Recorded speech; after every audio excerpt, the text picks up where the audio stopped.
السلام علیکم۔ آج ہم پڑھیں گے سبق نمبر 1 اور اس میں ہم آج پڑھیں گے سورہ فیل۔ فیل کے معنی ہوتے ہیں ہاتھی۔ اس صورت میں چونکہ ہاتھی والوں کا ذکر ہے اس لیے اس کو سورہ فیل کہا جاتا ہے۔ سب سے پہلے ہم اس کا تھوڑا سا تعارف سمجھ لیتے ہیں۔ ایک ابرہہ شخص تھا جو کہ یمن کا حکمران اور بادشاہ تھا اور وہ عیسائی تھا۔ اس کے دل میں یہ چیز تھی کہ جو سارے عرب کے لوگ ہیں وہ حج کرنے کے لیے کہاں جاتے ہیں؟ مکہ جاتے ہیں، اور کچھ بھی کاروبار تجارت کے لیے سارے عرب کے لوگ جو وہ مکہ جاتے تھے، کیونکہ اللہ تعالیٰ نے مکے کو بہت زیادہ عزت دی تھی اور مکے کے لیے لوگ جو وہ حج کے لیے مکہ ہی آتے تھے، اور تجارت کا مرکز جو ہے وہ اللہ تعالیٰ نے عرب کو بنایا تھا، یعنی کہ سارے عرب کے لوگ تجارت کرنے کے گھر سے بھی کہاں آتے تھے؟ مکہ آتے تھے۔ تو جب یہ ابرہہ جو نام کا بادشاہ ہے عیسائی، اس نے جب یہ دیکھا تو اس نے کیا کرا؟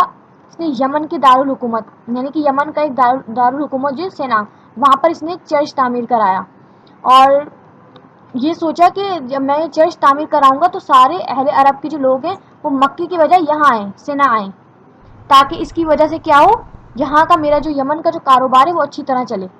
وہ یہ چاہتا تھا، لیکن جب ایسا نہ ہو سکا تو اس نے کیا پلان بنایا؟ اس نے منصوبہ بندی کری کہ کیوں نہ کعبے کو ہی ڈھا دیا جائے، یعنی کہ خانہ کعبہ کو ختم کرنے کے لیے اس نے اپنا ایک 60,000 کا لشکر تیار کیا، یعنی کہ اپنے 60,000 فوج کو تیار کیا جس میں 300 ہاتھی بھی تھے، ٹھیک ہے۔ تو اس نے یہ تیار کیا اور ان کو ہاتھیوں کو لے کر اپنی فوج کو لے کر مکے کی طرف روانہ ہو گیا۔ اللہ تعالیٰ نے اس ساری فوج کو مینا کے وادی کے قریبی تباہ برباد کر دیا، یعنی کہ اس کی جو فوج تھی، لشکر تھا، وہ پورا جو ہے وہ مکے کے قریب پہنچا بھی نہیں تھا، یعنی کہ مینا کی وادی میں تھا اس وقت۔ تو اللہ تعالیٰ نے کیا کرا؟ وہیں پر ہی اس کو تباہ اور برباد کر دیا۔ اور وہ کس طرح سے تباہ اور برباد کیا، اللہ تعالیٰ نے کس طرح سے بیت اللہ کی حفاظت کی، وہ ہم اس سورہ فیل کی ترجمے اور تفسیر میں پڑھیں گے۔ اہل عرب نے جو ہے وہ اس سے پہلے ہاتھی نہیں دیکھے تھے، وہ لوگ زیادہ تر اونٹ وغیرہ کو دیکھتے تھے اور اسی پہ سواری وغیرہ کرتے تھے، تو انہوں نے ہاتھی کو نہیں دیکھا تھا، تو اسی لیے ان ہاتھیوں کی وجہ سے اس فوج کا نام بھی ہاتھی والے پڑ گیا، تو وہ ہاتھی والوں کی وجہ سے مشہور ہو گئے۔ ٹھیک ہے، سورہ فیل ہم شروع کرتے ہیں۔ الم تری کیف فعل ربک باصحاب الفیل۔ علم، آ مطلب کیا، لم مطلب نہیں، ترا، را کہتے ہیں دیکھنے کو، ترا آپ نے دیکھا، کیفا کیسا سلوک، فعل کیا، ربو کا، ربو مطلب رب، کا مطلب آپ کے رب نے، بی اصحاب، با مطلب ساتھ کے لیے اور اصحاب مطلب والوں کے ساتھ، فیل ہاتھی۔ کیا آپ نے نہیں دیکھا کہ آپ کے رب نے ہاتھی والوں کے ساتھ کیا سلوک کیا؟ اس صورت میں اللہ تعالیٰ جو ہے وہ مشرکین مکہ سے مخاطب ہیں، ٹھیک ہے، کیونکہ مشرکین مکہ اور ان کے جتنے بھی سردار وغیرہ وہ سب لوگ جو ہیں وہ اصحاب فیل کے واقعے تو اس سے واقف تھے، یہ سب لوگ ہاتھی والوں کا قصہ جانتے تھے، مشرکین مکہ والے لوگ اپنی مجلس میں بھی یہ لوگ ذکر کرتے، تو اس صورت میں اللہ تعالیٰ انہیں اس جو واقعہ ہے اس کی مثال دے کر سمجھا رہے ہیں، کیا تم نے ان لوگوں کو نہیں دیکھا، کیا تم ان کے بارے میں نہیں جانتے، یعنی کہ ہاتھی والوں کو نہیں جانتے کہ اللہ تعالیٰ نے کس طرح سے وہ کیا کیا تھا ہاتھی والوں کے ساتھ، یعنی کہ اللہ تعالیٰ سمجھانا چاہ رہے ہیں کہ ہر برے کام کا نتیجہ بھی برا ہی ہوتا ہے، جو آدمی بھی اللہ کی نافرمانی اور اس کے دین کے خلاف سازشیں کرتا ہے اس کا انجام اچھا نہیں ہوتا۔ تو اللہ تعالیٰ مشرکین مکہ سے مخاطب ہو کر ان کو ہاتھی والوں کا قصہ یاد دلا رہے ہیں اور ان کو سمجھانا چاہ رہے ہیں کہ جس نے بھی بیت اللہ کے جو مطلب برے جس نے بھی وہ ارادے رکھے ہیں اس کا انجام جو ہے وہ اچھا نہیں ہوا ہے، ٹھیک ہے۔ آگے دیکھتے ہیں آگے کیا ہے۔ علم یجعل قیدہم فی تضلیل وارسل علیہم طیرا ابابیل۔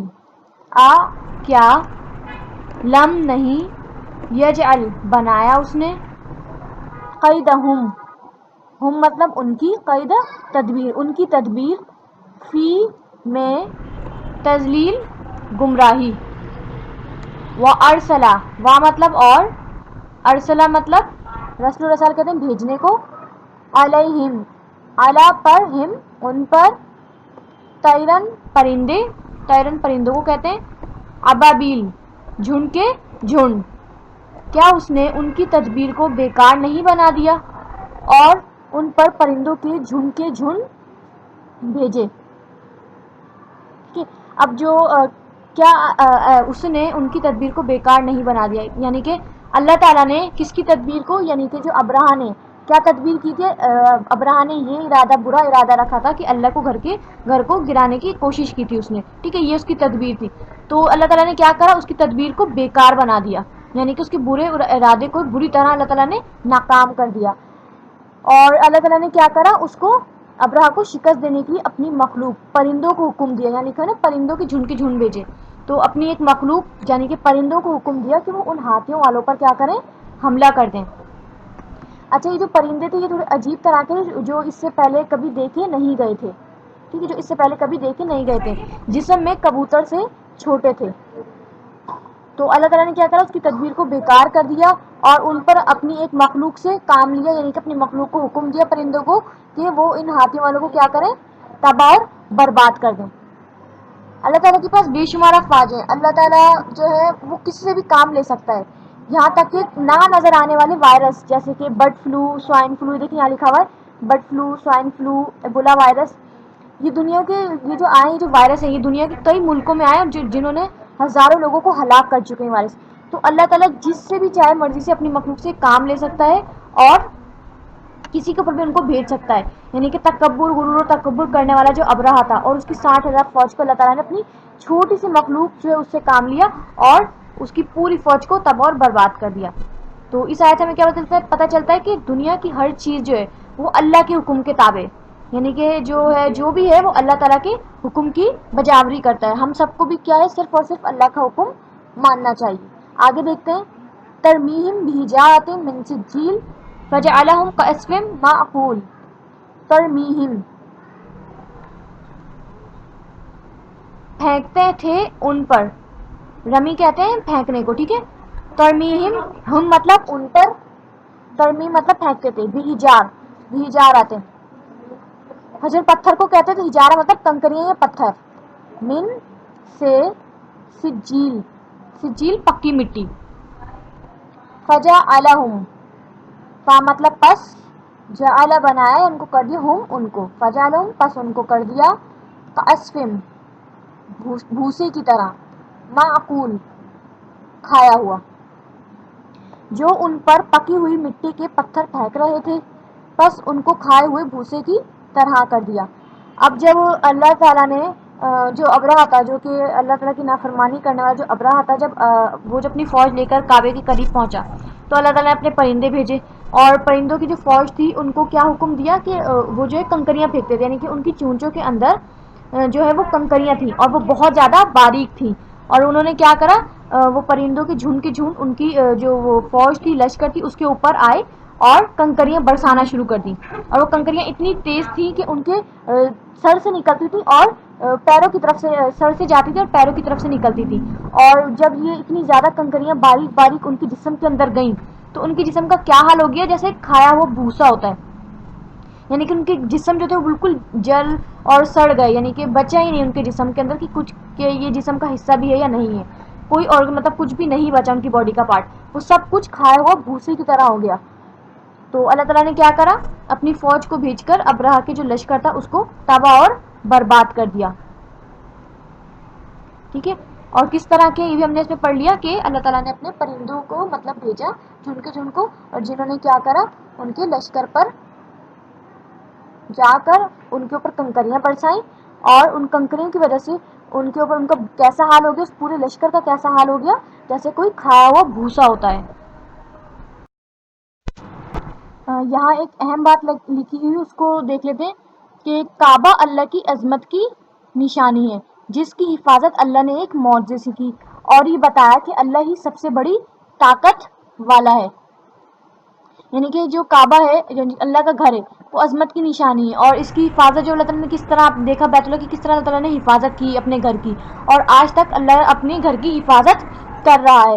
تو یہ پتہ چلتا ہے اس بات سے کہ اللہ ہی سب سے بڑی طاقت ہے اور وہی سب کچھ کرنے پر قادر ہے. آگے دیکھیں، آگے کیا لکھا ہے، آج بھی جو لوگ دنیا میں دوسروں پر ظلم کر رہے ہیں اللہ تعالیٰ ان سے غافل نہیں ہے. اگر اللہ چاہے تو انہیں ایک لمحے میں ہلاک کر سکتا ہے، لیکن وہ انہیں مہلت دے رہا ہے. یعنی کہ آج کے اگر ہم ماحول کو دیکھیں جو دوسروں پر جو ظلم ہو رہا ہے آج کل، جتنے بھی ہم دیکھتے ہیں مسلمانوں پر جس طرح ظلم ہو رہا ہے، تو اللہ تعالیٰ ان سے غافل نہیں ہے، اللہ تعالیٰ سب کچھ جانتا ہے، اللہ تعالیٰ سب کچھ دیکھ رہا ہے، لیکن اللہ تعالیٰ کیا کر رہا ہے، انہیں ڈھیل دیا جا رہا ہے، انہیں مہلت دیا جا رہا ہے۔ لیکن اگر اللہ تعالیٰ کہ اگر وہ لوگ اگر غصے کا یا غضب کا شکار ہوئے تو پھر 1 منٹ نہیں لگے گی، اللہ تعالیٰ ان کو ہلاک کر دے گا۔ لیکن اللہ تعالیٰ ابھی صرف ان کو کیا کر رہا ہے، مہلت دیے جا رہا ہے، یعنی کہ وقت دیا جا رہا ہے۔ لیکن اگر اللہ کا جس وقت حکم ہوا، تھوڑی سی بھی دیر نہیں لگے گی، ان کی پوری جو ظلم کرنے والے لوگ ہیں ان کا نام و نشان تک باقی نہیں رہے گا۔ جیسا کہ ہم پڑھتے ہوئے آ رہے ہیں کہ ظلم کرنے والا جو ہے، جتنے بھی گزرے ہیں، جنہوں نے بھی لوگوں پر ظلم کیا ہے، ان کا نام و نشان تک مٹ گیا، اور اللہ تعالیٰ جو وہ مظلوم کے ساتھ ہے۔ تو اگر آج بھی کہیں پر لوگ ظلم کر رہے ہیں تو انشاءاللہ جو اللہ تعالیٰ ہے وہ ان کی ضرور ایک مدد کے لیے اللہ تعالیٰ ان کی مدد کرے گا، اور ان جو ظلم کرنے والے لوگ ہیں ان کو ان کی کیے کی سزا مل جائے گی ایک دن۔ یہاں ایک عملی کام لکھا ہوا ہے کہ اصحاب الفیل کا واقعہ جو ہے وہ تفسیر میں، قرآن کی تفسیر سے خود سے پڑھیں۔ ٹھیک ہے، میں نے آپ کو اصحاب الفیل کا تھوڑا سا تعارف تو سمجھا دیا ہے، لیکن آپ لوگ کیا کریں گے، خود سے جو ہے سورہ فیل جو ہے اس کو پڑھیں گے، اور اس کی قرآن میں جو تفسیر ہے اس کو بھی خود سے پڑھنے کی کوشش کریں گے، اور اس واقعے کو اور اچھی طرح سے سمجھیں گے۔ ٹھیک ہے، یہ آپ کا عملی کام ہے، اور آپ لوگوں کو جو بھی جو ہے وہ ہوم ورک دیا گیا سورہ فیل سے متعلق، آپ جو ہے اس کو حل کریں گے۔ تو آج کی کلاس یہیں ختم ہوتی ہے۔ جزاکم اللہ خیرا۔